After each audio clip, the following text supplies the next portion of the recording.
कुछ पता चला? कहीं से भी हो उसको पकड़ के लाओ। जाओ।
अब वो मेरे पास कभी नहीं आएंगे रानी माँ। भरमन जो है उनके पास शिकारगाह में। धैर्य रखो बेटी, कुंवर तुम्हारा था, तुम्हारा ही रहेगा। नहीं, अब और छुट्टी दिलासा मुझे मत दीजिए रानी माँ। वे कभी मेरे नहीं हुए। और अब तो दया कीजिए, मुझे देवमूंगा भेज दीजिए। ये अपमान मैं और नहीं झेल सकती। तुम्हारा अपमान इस राजवंश का अपमान है बहू। कहीं नहीं जाओगी तुम। कुंवर सिंह या तो कुल मर्यादा की लाज रखेगा या राजगद्दी त्यागेगा।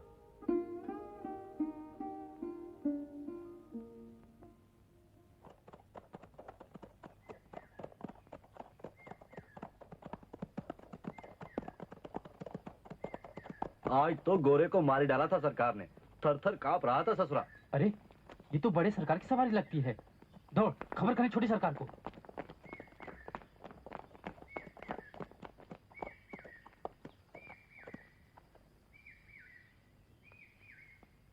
बाबा हुजूर, आप मुझे बुलवा लिया होता।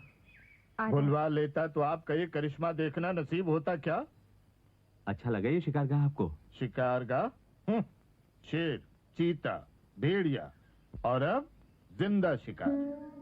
बाबा आप थके हैं, बैठ जाएं, थोड़ा आराम कर लें। मेरी थकान और आराम की भी परवाह है आपको? फिर तो आप जगदीशपुर ड्योरी में नजर आते, रियासत के इंतजामात देखते, लेकिन आपको शिकार से फुर्सत कहाँ? बाबा ये औरत है, शिकार होने से बचाई गई औरत। बचाई गई या रियासत के सबसे बड़े शिकारी का शिकार करती हुई? ऐसी के लिए ही जितौरा जंगल में बना है ये बंगला।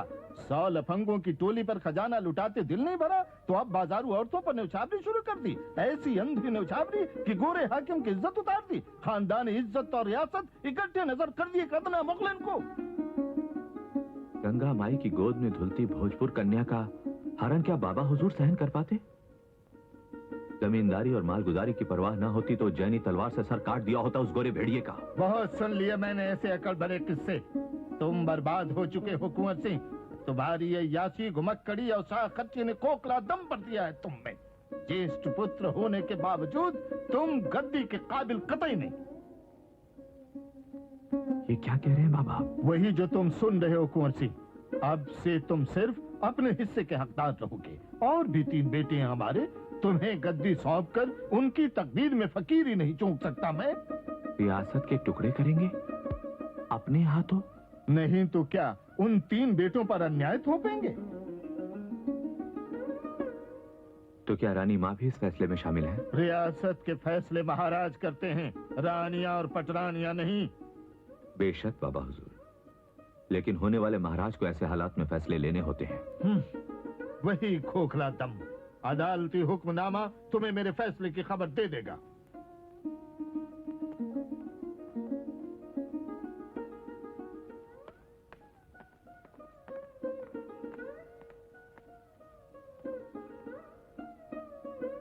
जाओ वहीं अपने शिकार के पैरों में अपनी गद्दी और किस्मत ढूंढो।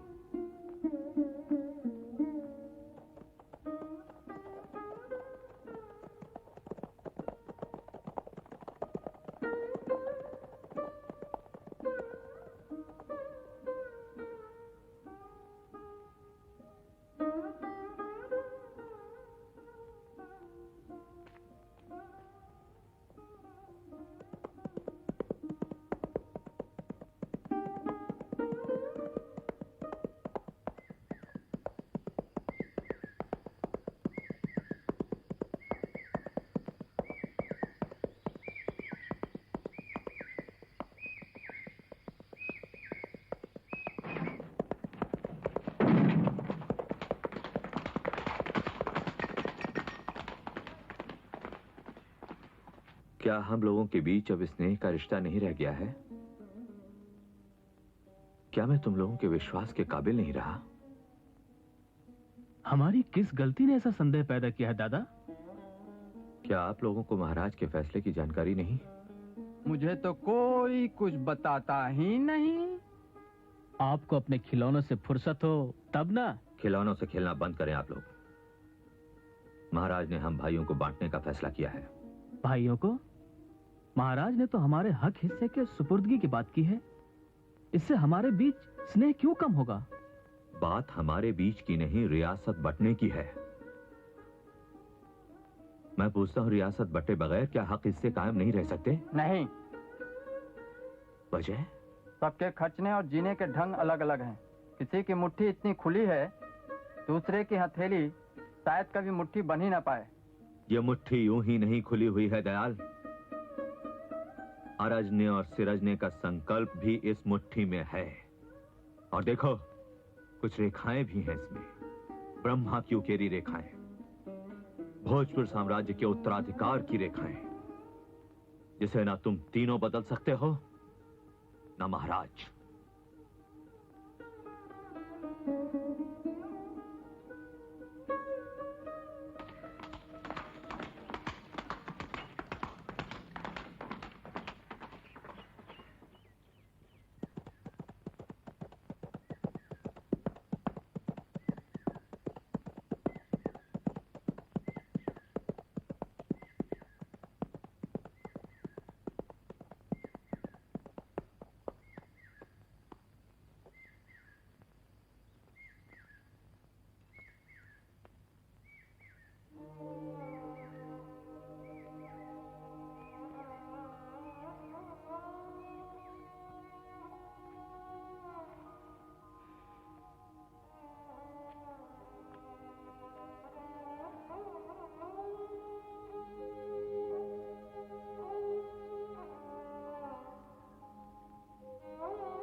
सब ठीक तो है? क्या कहा महाराज ने? कहा जाओ अपने मोहब्बत के बसेरे में। आप तो बस सच बताइए ना। सच ही तो कह रहा हूं, और सच ही कहा महाराज ने भी। मोहब्बत का बसेरा ही तो है ये, पनाहगाह है उन सब का जो जुल्म जबर मिटाने के लिए मेरे साथ हैं। जुल्म जानवर करे या आदमी, उनको ललकारते जो आंधी उठती है मेरे सीने में, वो क्या मोहब्बत नहीं है बीवी? वो सैकड़ों जो मेरे मन की आंधी के साथ उड़ते नदी, नाले, जंगल, पर्वतों की परवाह नहीं करते, उनकी उड़ान क्या मुझसे बेपनाह मोहब्बत नहीं बीवी? और तुम जो शाहबादी रणबांकुरों की भूख, प्यास और जख्मों की परवाह करती नहीं थकती, वो क्या भोजपुर की मिट्टी से तुम्हारी मोहब्बत नहीं बीवी? पहचान खो गई है बाबा की, आने वाले वक्त की पहचान खो गई है। जमींदारी के बढ़ते कर्ज ने भेद दिया है उनकी पुतलियों को, वरना मुझसे न सही मेरे मकसद से तो मोहब्बत कायम रहती है उनकी। लेकिन कर्ज अदायगी की फिक्र गैर मुनासिब तो नहीं। आप उनकी सबसे बड़ी औलाद हैं। उम्मीदें भी तो आपसे ही हों। उनकी उम्मीदों की खातिर ही तो मैंने खुद का बिकना मंजूर किया। मुझे ही नहीं, दयाल को भी। अपने 2-2 बेटों को कर्ज अदायगी के लिए शादी की बलवेदी पर चढ़ाया उन्होंने। लेकिन हाथी की खुराक तो बटाईदारी की खेती से नहीं पूरी की जा सकती ना। फिरंगी की बटाईदारी ही तो है जगदीशपुर की जमींदारी। शायद वो भी नहीं। बटाईदार तो जो उपजे उसी का आधा अदा करते हैं। लेकिन अंग्रेजों पर रैयतों की बदहाली का कोई असर नहीं। उन्हें तो सिर्फ अपनी मालगुजारी से मतलब है। क्यों बीवी, क्यों? ये जमीन उनकी है या हमारी? हमारे पुरखों की इस माटी में उनके कर्ज का पेड़ क्यों पनपे? लेकिन इसमें राजा हुजूर का क्या कसूर? वे भी तो बेबस हैं। क्या करें वे? क्या करें? भरोसा करें मुझ पर, मेरी आजाद ख्याली पर। जिसकी तबीयत में आजादी नहीं धर्मी, वो कोई फांस नहीं काट सकता, कर्ज की फांस भी नहीं। लेकिन उन्हें मेरी ये आजाद तबीयत गैर जिम्मेदाराना लगती है। मेरे हमसफर घोड़े और बाकी घुड़सवारों की खुराक फिजूल खर्ची लगती है। जंगल के इन जर्रों से मेरी यारी और आदमखोरों की निशानेबाजी आवारागर्दी लगती है। वक्त आएगा धर्मी, बेशक आएगा, जब यही जंगल शाहबादी रणवाकरों की मान बनेगा और उनके अचूक घात भोजपुर की तरफ मुखातिब हर दुश्मन दहाड़ की गर्दन दबोच लेंगे। पर वो तो मुझे ही बेदखल कर देना चाहते हैं। मुझे, जिसके जन्मते ही मां ने अपने नाम का दखल दे दिया, जिसका इस जंगल और इस तलवार पर ही नहीं, एक एक रियाया के दिल पर दखल कायम हो चुका है। तो क्या तकरार करेंगे राजा हुजूर से, अपने वालिद और भाइयों से? नहीं, नहीं। ये दरार एक मजलूम, गैर मजहबी, अदना औरत की खातिर? ना हुजूर, ना।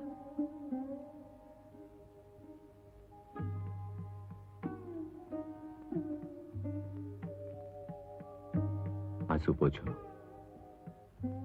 अपने को सहेजो बीवी।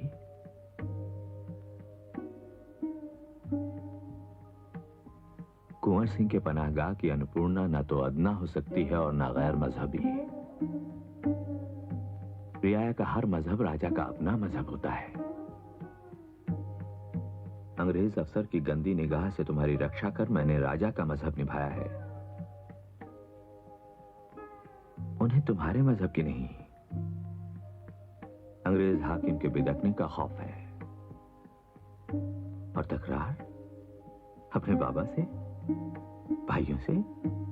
ना, कतई नहीं। हम तो क्षत्रिय राजवंश की परंपरा का पालन करेंगे। हम सिर्फ श्रेष्ठ ही नहीं है धर्मी, रियाया की हिफाजत की ताकत और उनके दिलों पर अपना असर भी रखते हैं। इसलिए दस्तरबंदी का हक तो सिर्फ इसी माथे को है। तो आप अपने हिस्से का पाग बांधे। भाइयों को बांटी गई जायदाद पर एतराज कैसा? ये सिर्फ 4 भाइयों के बीच का मामला नहीं है धर्मी।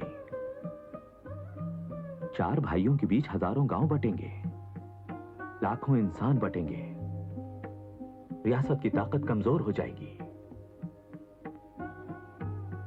लेकिन हम ऐसा नहीं होने देंगे। हम तो जोड़ेंगे, गांव से गांव, शहर से शहर, इस जंगल के साथ और जंगल। हम हजारों हजार पेड़ लगाएंगे ताकि ये जंगल एक अथाह किला बन जाए। और बीवी, हम तो जोड़ेंगे मजहब से मजहब को।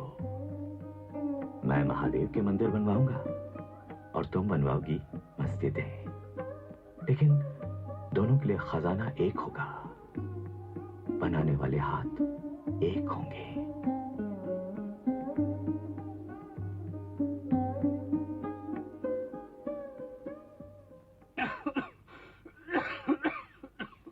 इलाज क्यों नहीं कराते गोपाली भैया? ऐसे तो मर्ज बढ़ता ही जाएगा। इलाज से मर्ज छूटता तो महाराज ठीक ना हो जाते। सब विधि का लेखा है भाई। हाँ, दिन ब दिन घुलते टूटते जा रहे हैं महाराज। अंग्रेजी हुकूमत ने यह हाल बनाया उनका। मुकदमेबाजी के जाल में रियासत को कंगाल बना मालगुजारी वसूली के लिए जमींदारी नीलाम करने की धमकी दी जा रही है। ऐसे ही कुछ चक्र से सैकड़ों रियासतें हड़प चुके हैं ये गोरे बनिए। यहाँ ये नापाक मंसूबा कभी पूरा नहीं हो पाएगा।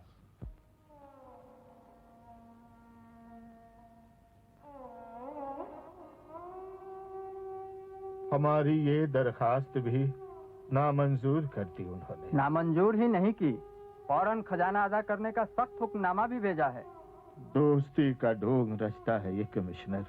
न लगान माफी देगा न कर्ज। उसकी बातों की चाशनी से महाजन की जकड़ टूटेगी। इस हुक्मनामे से वो चाशनी भी गायब है बाबा सरकार। इसमें तो मोहलत की तारीख बीतने पर नीलामी की खुली चेतावनी है। आप चिंता न करें महाराज, कोई न कोई रास्ता निकल ही आएगा। कोई रास्ता नहीं निकल सकता। हर रास्ते कुंवर सिंह ने बंद कर दिए। अंग्रेज हाकिम पर हमले की खबर लाट तक पहुंची हुई है। महाराज, क्यों ना कुंवर जी को ही रास्ता निकालने का जिम्मा सौंपा जाए? हाँ बाबा, गोरे उनकी इज्जत भी करते हैं और उनसे खौफ भी खाते हैं। और सरकार, बाबू कुंवर सिंह को हाजिर पाकर गोरों के अहंकार पर लगे जख्म भी भर जाएंगे। यही रीति है राजनीति भी। अब आप सब जैसा उचित समझे करें। मैं तो उससे नाउम्मीद हूं और खुद बेबस।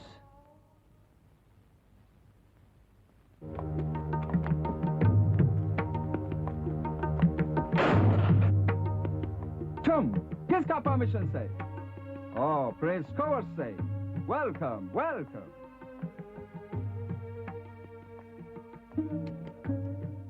ये क्या है?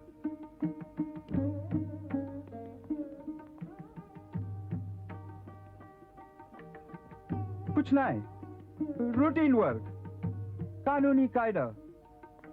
कायदा? किसका? इनका? हाँ?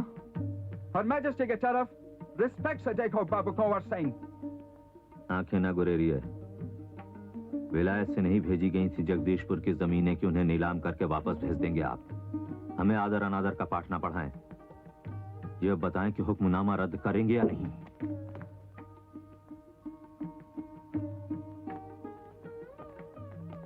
हमारे पिता सख्त बीमार हैं कलेक्टर साहब। वक्त नहीं है ज्यादा मेरे पास। बीमार? राजा साहब, I am very sorry, very very sorry. हम ईशु से प्रे करेगा स्पीडी रिकवरी वास्ते। जल्द अच्छा हो जाएगा। नीलामी रद्द ना हुई तो वो जिंदा ही नहीं बचेंगे कलेक्टर साहब। ना ना, ऐसा नौबत नहीं आएगा। हम वादा करता, हम कमिश्नर को लिखेगा और स्टेट को मैनेजर तेरे वास्ते डिमांड का सिफारिश करेगा। गुंजाइश है क्या इस वक्त किसी वादे पर भरोसा करने की? ऐसा भरोसा जो मेरे पिता की जान बचा सके? लिख कर देना हो तो दीजिए, वरना मैं खुद कमिश्नर से लिखवा लूंगा। Okay okay, as you wish.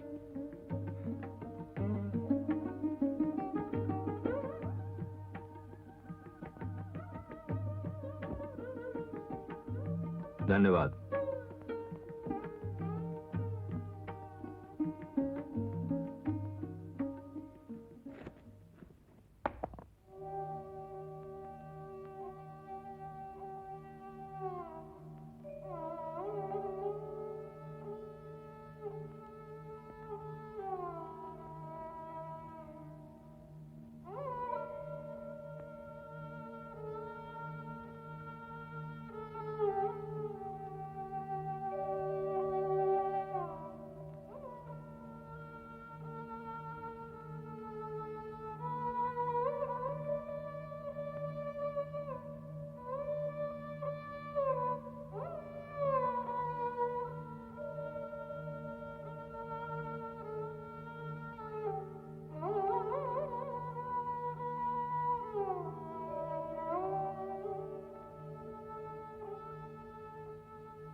कभी भरोसा नहीं किया मेरा।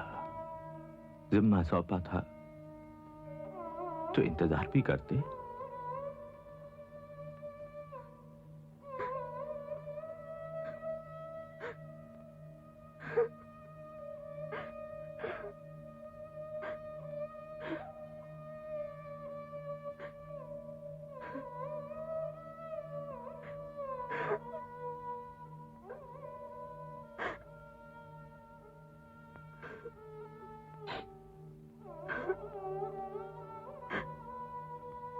नीलामी का हुक्म तो वापस करा लाया।